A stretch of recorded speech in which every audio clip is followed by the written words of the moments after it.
जय श्री राम, हर हर महादेव।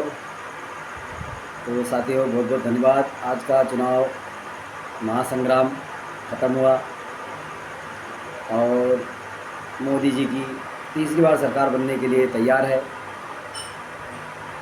अब बहुत सारे लोग ये कंफ्यूज हैं, बहुत सारे लोग ये दिमाग लगा रहे हैं, बहुत सारे लोग के मन में लड्डू फूट रहे हैं कि मोदी जी ने 400 के पार कहा था, वो हम उनका नहीं करवा पाए।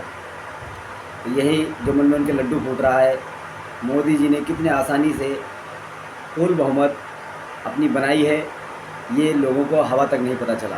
क्योंकि मोदी जी पूरे विश्व के G20 के अध्यक्ष हैं। उनकी सोच और लल्लू पंजू नेताओं की सोच में ज़मीन आसमान का फ़र्क है। जैसे हम बात करें, मोदी सरकार की 291 सीट बता रही है, हम 290 सीट पकड़ते हैं और सरकार बनाने के लिए हमें 272 सीटों की ज़रूरत है। अब बात करते हैं विपक्ष की। विपक्ष के पास 234 सीटें हैं। अब वो लगातार जोड़ तोड़ की राजनीति कर रहे हैं। मोदी जी को कहते हैं कि ये जोड़ तोड़ करते हैं।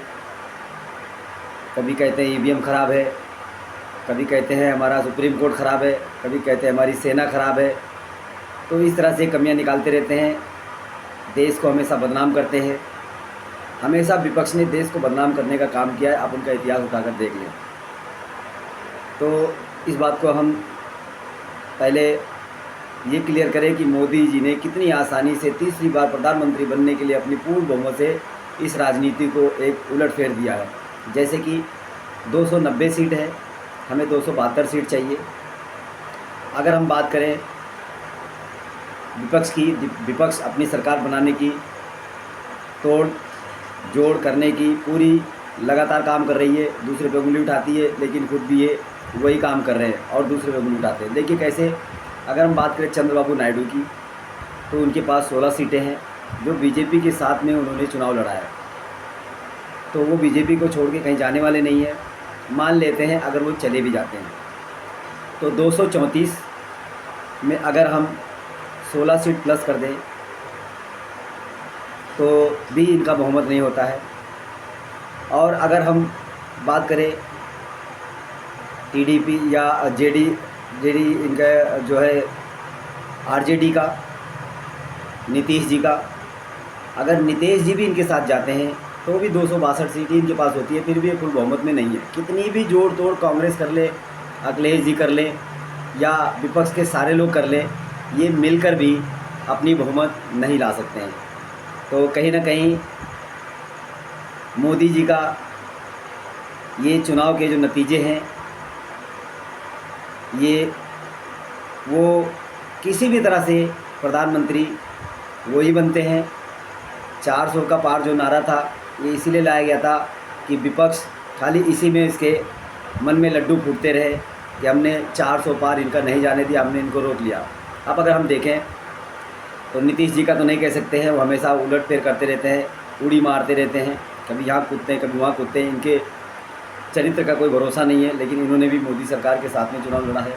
इस बार वो मोदी जी को छोड़ के नहीं जा सकते। अगर ये चले भी जाते हैं तो भी विपक्ष अपना बहुमत नहीं कर पा रही है। इसी तरह अगर हम देखें चंद्रबाबू नायडू को भी ले लें, अगर ये भी चले जाते हैं तो 234 में 28 सीटें हम जोड़ते हैं तो भी 262 सीट जो होती है इनकी, तो भी ये बहुमत में नहीं है, तो भी ये सरकार नहीं बना सकते हैं।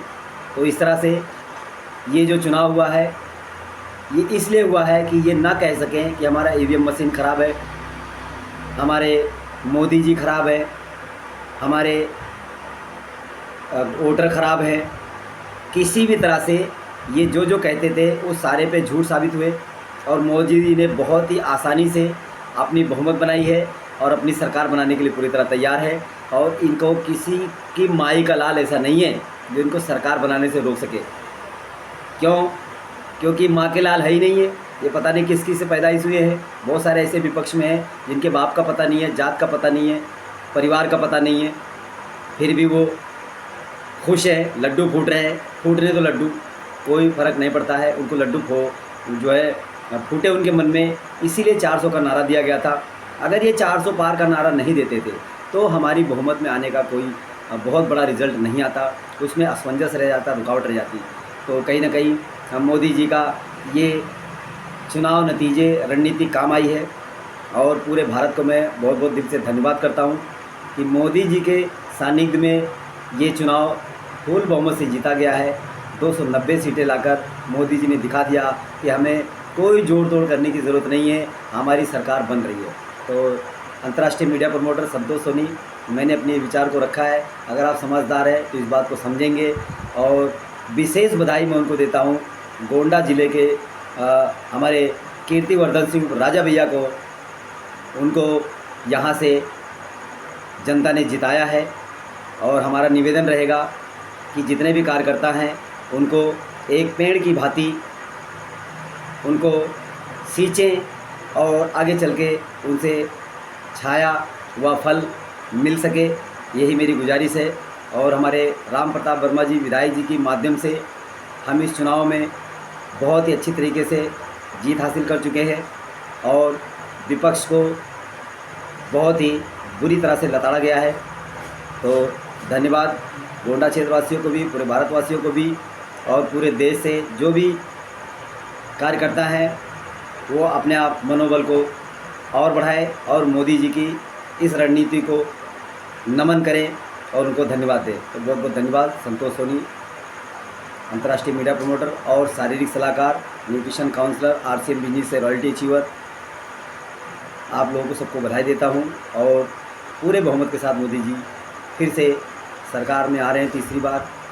सभी को बहुत बहुत धन्यवाद। जय सिया राम।